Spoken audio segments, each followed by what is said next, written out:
Day in my life, burikat nga vlogger na karon. Ito guys, today.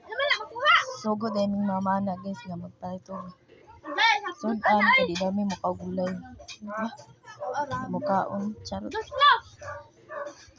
Palit na mi anak, padulong na mi kauban ang akong kasin nga guwapa. Ang gwapa? Guwapa ibalibag charot. Bagong pa ka?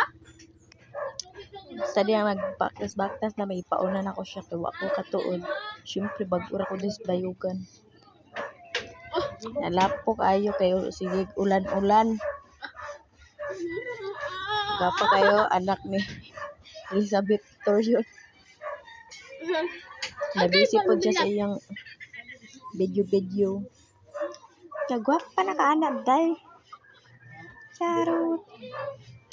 Eh layo pa yapod kainit kayo. Wa ka nagdali ni guys. Pag-abot. Yan ay nangawat to gulay. Ay, nagbaktas namin. Apit na gin may gamay na lang antos. Nabisi po siya sa iyang live kuno. Cha. Kapaha oy, mara mag-20. Puti ay gayo nga bata guys. Nindot kay panit bawon. So naabot na mi dali. Nagpalit kami sud ay dugay-dugay pag gid mi ana. Naghuwat kay daghan kay customer pa nya nag chika-chika sila guys. Naminaw rami na niid. Nya naglagot na ko ana kay dugayan kayo. Init kayo. Tinipunit si Uncle kay ibunal doon niya. Dugay kayo oy. Huwag ang buang. Huwag pauli na dahil ni Ana. Nakapalit na may sudan.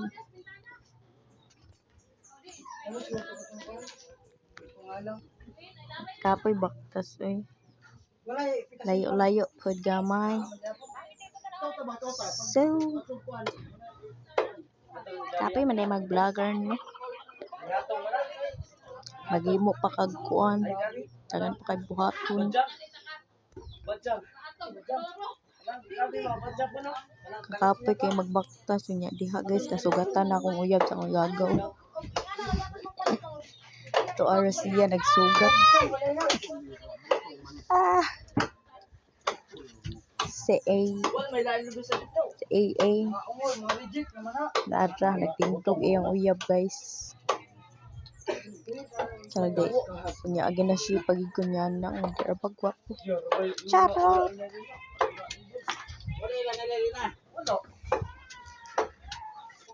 Pag-vlogger na gid mong tanan. Kay para maka-earn mo money. Charot. Sundog tang Sandy Senko. Bahog bisong. Nara siya naluod na siya ni dagan.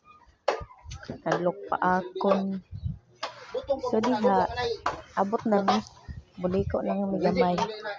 Okay, bye.